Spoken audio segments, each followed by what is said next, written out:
Assalamu alaikum. Walaikum assalam, Baba. I was waiting for you. What were you doing, my son? I was just doing my homework, Baba. And have finished it yet? Almost, Baba. Just one more line to write. All right. Finish your homework and inshallah I will tell you the story of another prophet tonight. Story of another prophet? Thank you so much, Baba. Just give me a minute and I'll finish writing this quickly. I finished my homework, Baba. Can you please tell me the story now? MashaAllah, that was quick. So excited, huh? All right, tonight I am going to tell you the story of Prophet Nuh alayhi salam. Who was he, Baba? I'll tell you, my son. Now listen carefully. Bismillah. Sent Prophet Nuh alayhi salam to earth 1,000 years after sending Prophet Adam alayhi salam. The population on earth had increased many folds by now. And by this time, the evil shaitan had played his dirty tricks with mankind, and people had started worshipping idols. It was during this time that Allah sent another prophet to earth, Prophet Nuh alayhi salam, to guide the people back. But it wasn't going to be an easy job for the prophet. Fear Allah and do what Allah says, shouted the prophet to everyone. But the people didn't want to listen. They shook their heads and continued worshipping the idols. The prophet was an excellent speaker, and he was very patient too. Don't you understand that it was Allah who created this whole world? Shouted the prophet. It was Allah who created the sun, the moon, and the stars you see in the sky.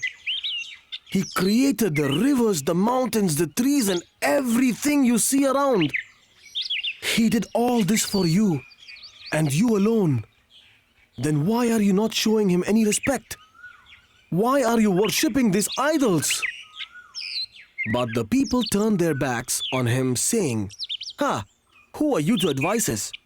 You're just another man, and we think that you're lying. Go away and leave us alone. But there were good Muslims on earth too. Most of them were weak and poor. They listened to the words of the Prophet and realized that they were committing a sin by worshipping the idols. Now, there were two different groups of people on earth. One who worshipped Allah subhanahu wa ta'ala, and the others who continued idol worship. Nuh alayhi salam continued preaching to the people for many years.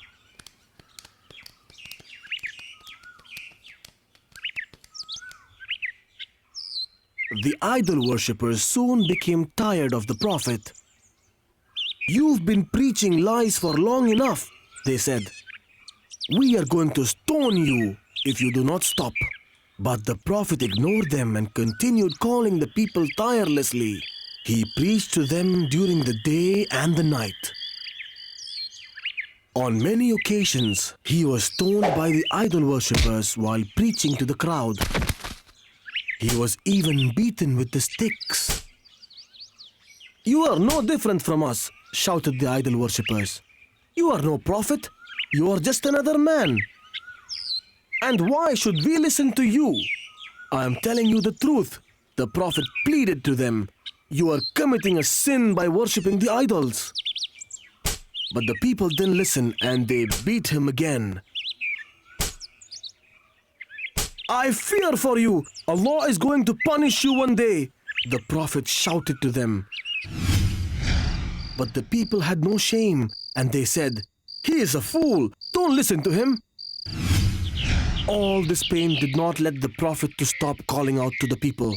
He continued preaching to them for 950 years. The disbelievers kept making fun of the Prophet, and by now, they had taken things too far. Nuh alayhi salam was disappointed by now, whereas the number of disbelievers kept growing and growing. One night, when the Prophet was offering his prayers, Allah spoke to him.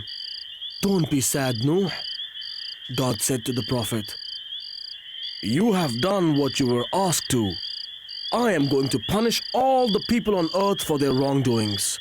Everyone on earth is going to die, except the Muslims and the animals, said Allah subhanahu wa ta'ala. As the first step, God then asked the Prophet to plant many trees. Nuh alayhi salam didn't understand the reason behind this, but he listened to Allah and started planting trees as he was told.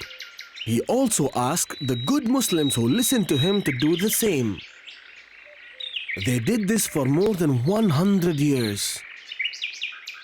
After many years, Allah spoke to the Prophet again. This time, He asked the Prophet to start building a ship. It has to be a huge ship that can accommodate a pair of every animal on this earth, said Allah. The Prophet was confused.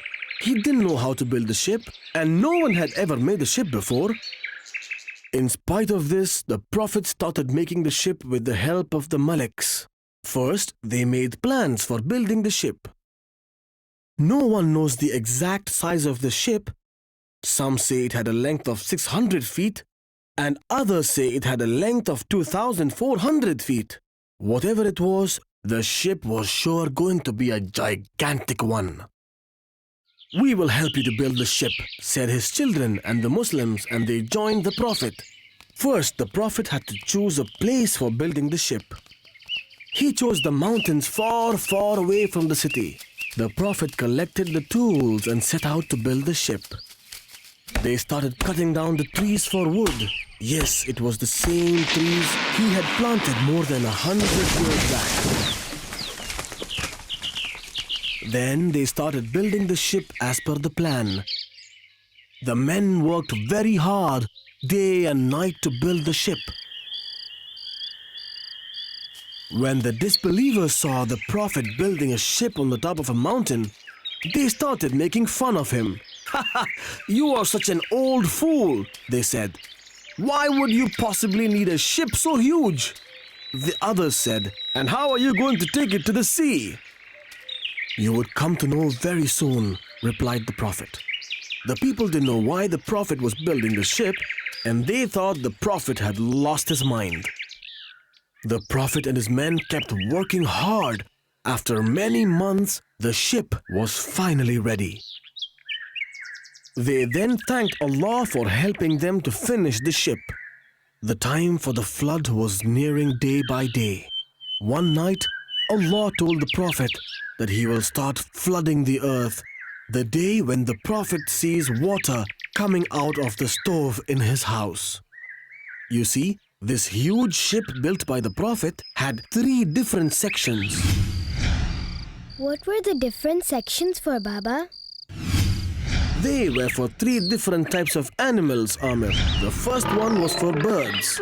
The second part of the structure was for humans. And the third part was for the animals. MashaAllah. That was brilliant. Yes, my son.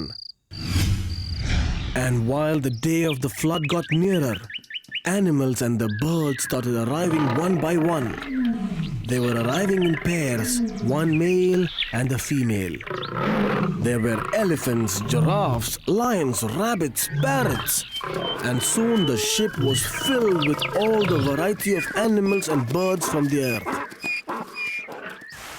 And one day, like God had told the Prophet, water suddenly started coming out of his stove in his kitchen.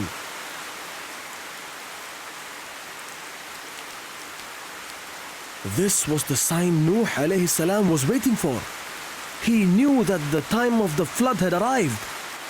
When he went out, he saw that it had started raining too. Without wasting any time, he ran out and called all the good Muslims who had helped him to build the ship. He asked all of them to board the ship immediately. The disbelievers didn't understand what was going on, so they kept laughing at the Prophet. "Look at the old fool," they said. "What is he going to do with all those animals and men?" The Prophet ignored them and asked his wives and sons to board the ship quickly. Everyone obeyed him, except for one of his wife and her son, who were not his followers. I will save myself from the water, his son said. Don't worry about me. The water levels had gone up by now, so the Prophet ran to board the ship. A terrible flood broke out, and the water levels began to rise rapidly. The earth's crust moved, and ocean floors started rising, which caused it to flood the dry lands. The rains didn't stop for hours either. By now, people realized that what the Prophet told them was true, and they ran towards the mountains to save themselves. The Prophet saw that his wife and son were climbing a mountain to escape from the water. So he shouted to them, "Come and board the ship! Save yourself!" But they ignored him and climbed to the top of the mountain. Then a huge wave, bigger than the mountain they stood on, came and hit them, killing both of them. These enormous waves killed all other disbelievers as well.